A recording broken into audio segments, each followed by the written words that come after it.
यानी घर से समझो कभी मंदिर जाना हो तो आप भले ही साथ साथ में घर से निकल गए, एक स्कूटर पर, एक गाड़ी में, या साथ में पैदल चलते चलते, लेकिन मंदिर आने के बाद दोनों को साथ में नहीं रहना है। जब आप पहली बार निसी ही बोलोगे, बस तब आपको निसी ही बोलने के पहले अलग हो जाना है। अगर आप निसी ही बोलने के पहले अलग नहीं होते हो, तन से भी और मन से भी, तो आपकी निसी ही बेकार है।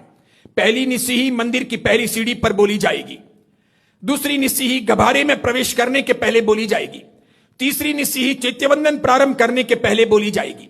पहली निसी ही का मतलब है सारा संसार जूतों के साथ या यूं ही सीढ़ी के बाहर छोड़ के आ रहा हूं।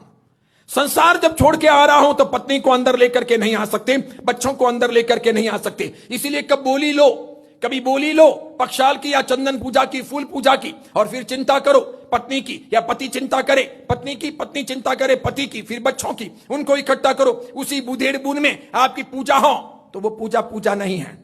पत्नी पत्नी की तरफ से पूजा करे, पति पति की तरफ से पूजा करे, अपना अपना मन वाहन लगाएं। वो आए तो भी ठीक, ना आए तो ठीक, ठीक से करें तो ठीक, ना ठीक करें तो भी ठीक। नन्हे बच्चे और अपने को पकड़ के करवाना पड़े अलग बात है, अगर वो बड़े हो गए हैं फिर वो जहां खड़े रहें और जिस प्रकार करें वो जाने। सीखने सिखाने की बातें बाद में, अभी तो मुझे यहां पूर्ण भावेण अच्छे भावों के साथ भक्ति करनी है। वहां पतित्व और पत्नित्व जिंदा नहीं रहना चाहिए। वहां अगर गभारे में प्रवेश के बाद में हो कि मैं मेरी महबूबा, मैं मेरी अर्धांगना, मैं मेरी रानी, नहीं, वहां कोई राजा ने रानी नहीं, वहां तो राजा बैठे हैं सामने, बस उनकी पूजा दिमाग में से वो निकलना चाहिए। वहां पर भी हाथ पकड़ पकड़ के लाएं, पास में रहें और फोटो खिंचवाएं।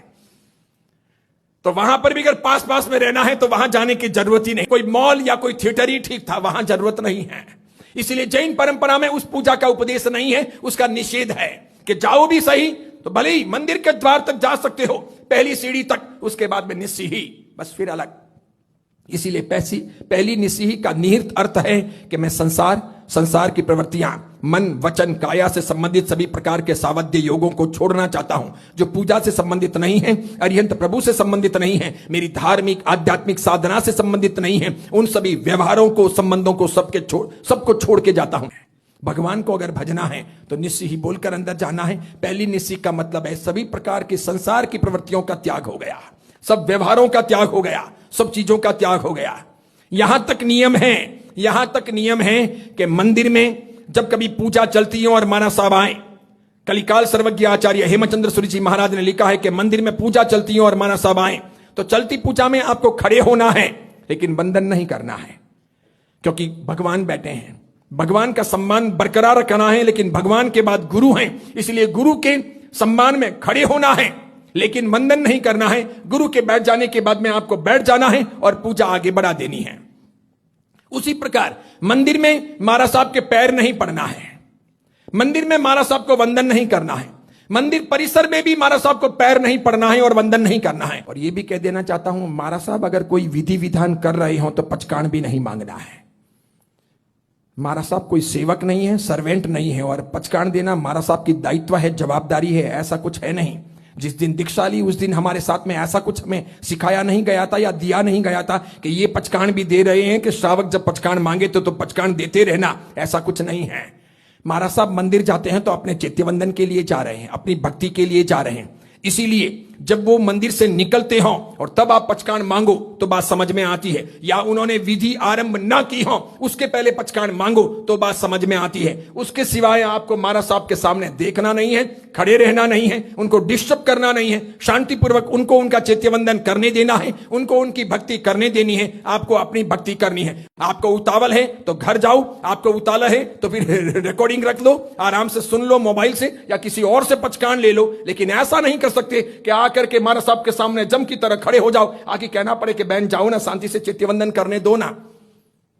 तब तक खड़े रहने की आवश्यकता नहीं है। देखना होगा कि महाराज साहब क्या कर रहे हैं। महाराज साहब ने ये ठेके थोड़ी लिए कि आपको पचकान देते हुए फिरेंगे। महाराज साहब ने ये ठेके लिए कि वो उनकी साधना करेंगे, उनकी साधना के बीच में आप खलेल नहीं पहुंचा सकते, उनकी साधना का बलिदान देकर के वो आपको पचकान दें, ऐसा कोई पचकान भाष्य में नियम नहीं है। मंदिर में पचकान लेना है और उसी प्रकार गुरुवंदन करके पचकान लेना है तो गुरुवंदन करके उपासना में पचकान लेंगे, लेकिन फिर भी मंदिर में पचकान लेना है तो कब लेंगे?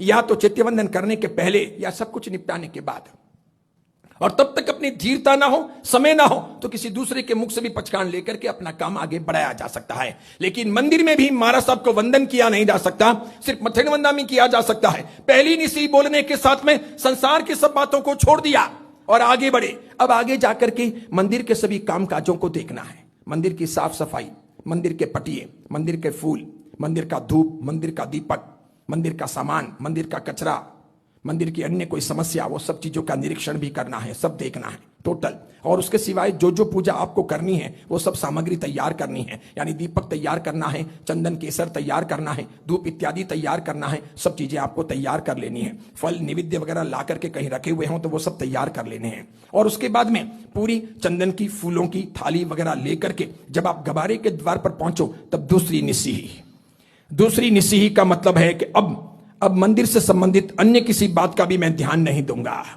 पटिए का नहीं, पुजारी का नहीं, कचरे का नहीं, सामान का नहीं, बाल्टी का नहीं, कलश का नहीं, अन्य किसी चीजों का नहीं, जो कुछ भी बाहर हो रहा है उसका नहीं, कोई टेबल का नहीं, कुर्सी का नहीं, किसी का नहीं, किसी चीज का ध्यान नहीं दूंगा। मंदिर संबंधित जो चीजें हैं उनका भी दूसरी निसी में त्याग हो चुका है। अब सिर्फ अरिहंत परमात्मा और मैं, सिर्फ भगवान और मैं, यानी मैं मंदिर संबंधी सारे काम भी छोड़ रहा हूं और सिर्फ परमात्मा की भक्ति में अनुरक्त बन रहा हूं। फिर हम द्रव्य पूजा प्रारंभ करते हैं। पक्षाल करें, अंगलूचने करें, कि चंदन पूजा करें, फूल चढ़ाएं, मुकुट वगैरह चढ़ाएं, सब हो गया। ये सब करने के बाद जब आते हैं, धूप किया, दीपक किया, सब कर लिया, उसके बाद में साथिया बनाया, स्वस्तिक किया, 3 ढगली की, सम्यक ज्ञान दर्शन चारित्र की, सिद्धशिला बनाई, नैवेद्य और फल वगैरह चढ़ा दिए। सब चढ़ाने के बाद में खड़े हुए और बोले तीसरी निश्चिही।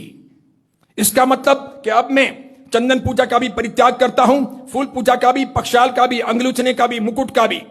इसके सिवाय मैं अक्षत का, फल का, नैवेद्य का, आने जाने वालों का, अन्य सब चीजों का सबका त्याग करता हूं। समझो बहुत बढ़िया, इतना बड़ा हमने साथिया बनाया हो, बहुत अच्छा स्वस्तिक नंदावर्त बनाया हो, इतना बड़ा मस्त एकदम बढ़िया बढ़िया सब फल और नैवेद्य चढ़ाए हो, चढ़ा करके खड़े हुए।